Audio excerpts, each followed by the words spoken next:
How many chickens do we want to produce? Well, how many chickens do we want to have? First of all, we want to feed ourselves. I don't know who ourselves is at this moment, but it's not many. So let's say we needed 15, 20 eggs a day for people. Well, to reliably get that, we need 30 hens.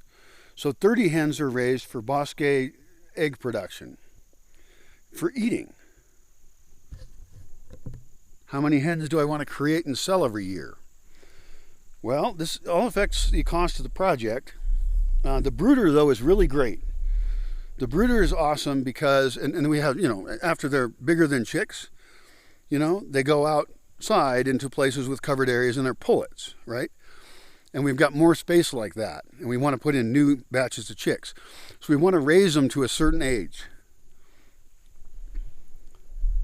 We want to sell them with a house option. No, I think they have to buy a house if they don't got one. We should keep a customer list. Everybody who's approved to raise chickens that we sell. And we only sell to those folks. But people have kitchen scraps. And the chickens would take care of it. And we've got friendly chickens. And there's something amazing I'm going to tell you in a second. But that's our product. And that's a product no one else is selling. And it's a product that costs us the least to produce. Because raising chickens for eggs means we have to feed the chicken and do all these other things. But if we can say to someone, hey, this chicken is going to produce you this many eggs for this many years, and all it needs is this little house, and that which you could put in a porch or something, you could put it in a protected spot. The wood guys can make the houses. We don't have to make them. And they should be pretty. They should actually be cute. Why not? You love your chicken. It's like your pet in a way. I think at that point it's okay to have it be like a pet. And we're trying to reduce the reliance on the egg grid, where the eggs come from chickens that don't live good lives. Just like the chicken meat doesn't come from chickens that live good lives. And that's why I want to raise rabbits and have more humane treatment of animals. Fucking mosquito. Now, here's the most exciting part. Have we gone through the whole life cycle yet? We've gone through incubation. We've gone through being a little chick. We've gone through being a pullet, which is still here. We've gone to market. And we've talked to people about these amazing chickens. Because we want to grow them for ourselves here too. We want to breed them and all that. But by getting them out in the community, we can do more than just have people have chickens. We can actually start an egg industry. And that's because we're going to pick a race of chickens, a breed of chickens, that has way better eggs. Now, nutritionally, they're probably the same. I think all eggs are the same inside, just like people. But there's some chickens, which produce colored eggs. Not kidding. Some are just a general kind of chicken that is a mixed breed, and they're called Easter Eggers. And then there's a kind called Ameraucana or something. And then there might be another one. And they produce light blue and light green eggs. And otherwise they're the same. They might be a little smaller than your biggest grade whatever eggs. But the coolest thing is that they're distinguishable from the commercial eggs. There's nobody commercially selling those. And we want to eventually have people selling eggs out of Aronga that have an interesting attribute. They're distinguishable. Cool. There is a different breed, and we could try both these. I mean, there's only so many projects I can handle here that I can manage, but it wouldn't hurt to try both. It's okay. And that is the Morans. They're a great breed of bird. They have dark chocolate brown eggshells. Really beautiful color. You can look these up online. And that's distinguishable, because the other ones aren't like green and blue.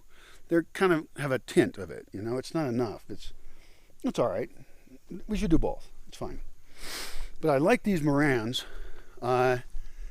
Those would be very distinguishable. And I suppose if we made a client list of people we were willing to work with to provide chickens to, we could even not sell roosters.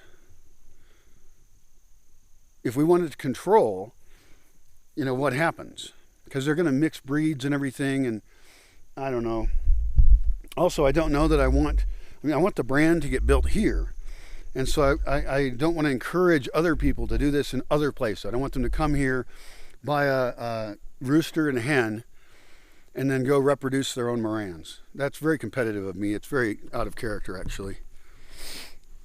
That's probably dumb. No, but it's that I'm trying to make an egg revolution of how the chickens are raised. And so I wouldn't want there to be commercial Moran eggs, for example. You know, I'm trying to make a change in how we deal with these animals.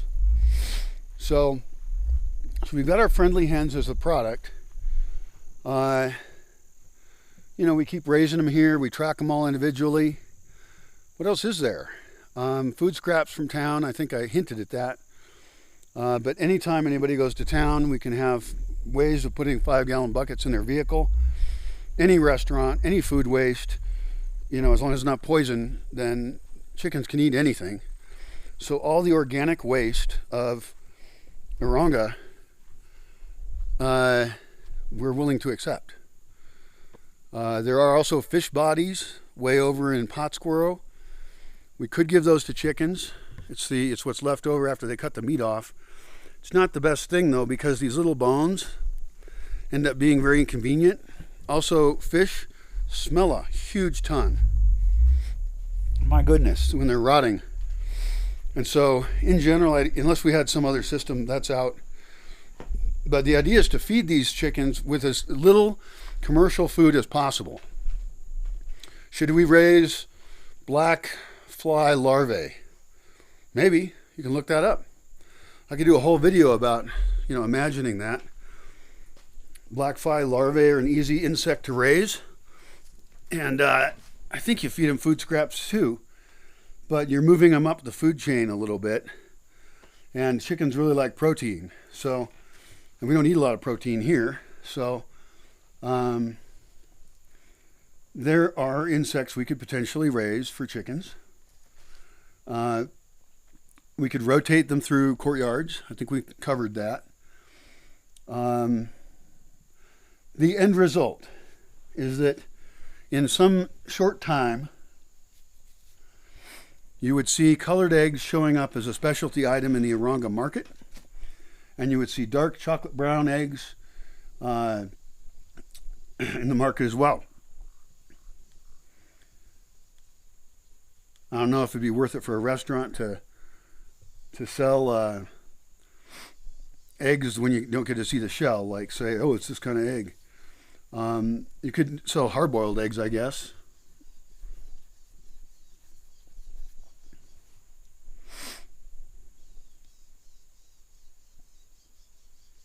You could have a stall in Amerauca where they can see you crack the egg to make their cool omelette-y thing, maybe a fluffy little wrap like I was talking about in my kitchen video.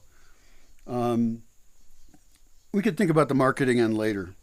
The main thing is that we have enough power for incubation, which I don't have right now. I do have a good incubator. It's a really good one. And I have to build the solar brooder. So as far as crowdfunding this thing, there's two things. One is courtyards, which also matter for rabbits and also matter for a bunch of other stuff. But there's just no way to avoid that. I need to take some parts of the Bosque and have them be changed, their use changed, so that there can still be human use. We can mix it in somehow. You know, it's okay. I mean, you could have a meeting in a chicken coop. You know, you could have like chairs that were protected from chickens. You know, they had like covers on them or something. There's a lot of options. We should think of all the ways we profit from chickens and don't. We need to track the costs because we need to see if we're able to produce chicken to eat. Like a rooster, for example, that we didn't want, could we kill that rooster and sell it for the same price as a commercial one? I don't think we can. I think we lose money, which we may or may not care about, but I do probably. And certainly if we're designing systems that are going to be used in communities, then the joy of raising a chicken is less important than the cost of raising a chicken. And so we have to make appropriate technology for this chicken revolution. You could even, with your friends, have different people control different parts of the whole process. For example, you only need one person incubating chickens. I mean, there could be one guy that just has a basement where, well, basement doesn't sound as nice, but yeah, it would work. Nice temperature controlled area, and they could just have incubators. People could bring them their fertilized eggs, and the guy would incubate them, and then they would hatch, and he would immediately be putting them into a very temporary spot that was warm. You know, maybe it has electrical heat in there, and you know, they can last 2 days without food, but you really want to get them out of there right away. And so you have this tiny brooder there, big enough for 40 chickens, but maybe he has more than one incubator too, if you get enough people doing this. And then people come pick up their chickens. Maybe the person who brought the eggs gets half the chicks. And you may not know, unless they're sex linked, there's ways you can raise chickens so you can know if they're male or female right away, but mostly you don't know. It's really hard to tell. But anyway, so the person who brought all 40 eggs could take home 20 chicks, right? Or all those chicks could go to the brooder, the guy who has the really cool solar brooder, but there could be a debt along the way. It's better just buy stuff. You know, just buy the fertilized eggs from somebody and then incubate them. And anyway, the process can be separated, is my point. Most people would just have a hen in their home for eggs. That's the easiest, best thing for them to do. Just make it real simple. And then whether they sell those eggs or eat them, it really doesn't matter.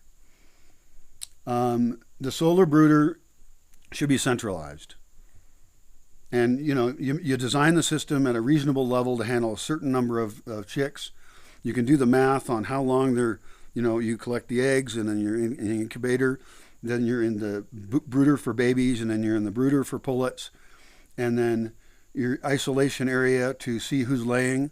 And then as soon as they start laying, that chicken gets sold. Give it a name. Ask the person to name it. Hand them a list of suggested names. And then say, you can name it whatever you want, but here's some suggestions to help you out.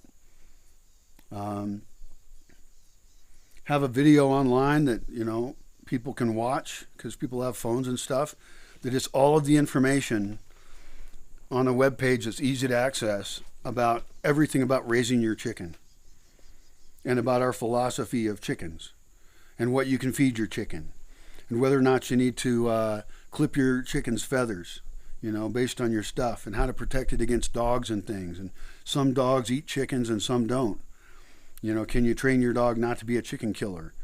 Because that's not going to work out if your dog just kills your chicken. How to track eggs.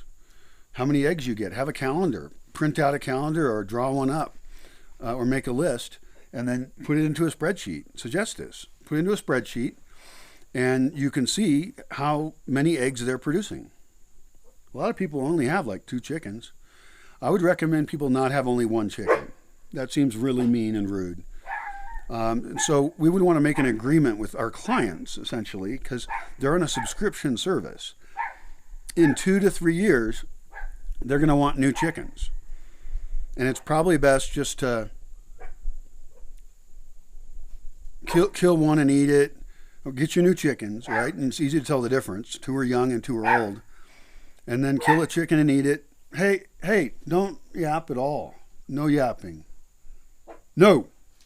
You. Hi, come here. Hi, cutie. Hi, you cutum. Yeah. All right, get away from me. Don't jump on me. Get away. And so really help these people in their, because this is the eggs we're really producing, understand. They're coming out of a chicken later. And this reduces the need to transport product. I mean, this actually makes the egg more economical because it shows up at the person's house. And then a client, we would want to have some ethical relationship with them where we don't let them have their chickens be overcrowded. You know, especially those who choose to sell their eggs, they're probably going to end up buying commercial chicken food. That makes it less interesting. I don't know. People are going to do what they want, but I think that we should be careful about what conditions we let the chickens into, and that we should really push that, not in a mean way, but really say this is the ethics we live by in terms of how we treat animals. And yeah, we could end up with 600 or 800 chickens that came from us out in town, and that would make town better a little bit, certainly cooler. If they live for 3 years, we'd have to do the math on how many chicks we have to produce, how many hens we have to produce. The thing is, we can grow this thing organically. Just track all this stuff in a spreadsheet and design the brooder. That's it. The incubation is handled. The brooder is really the key to this whole thing, I think. All right, well, I'll work on that. Financing on the brooder is a good question. If it's just the brooder and the pullets, no, but I have to have a flock too. I have to have the chickens in a flock producing. But the brooder, I should make the budget just for the brooder. It's not that bad, I don't think. It's certainly not as bad as the walls, but the walls also have multiple purposes. Anyway, I hope you've enjoyed my rambling about chickens and how we can absolutely change how we raise them. I think it's important. Good luck to you in your own chicken raising.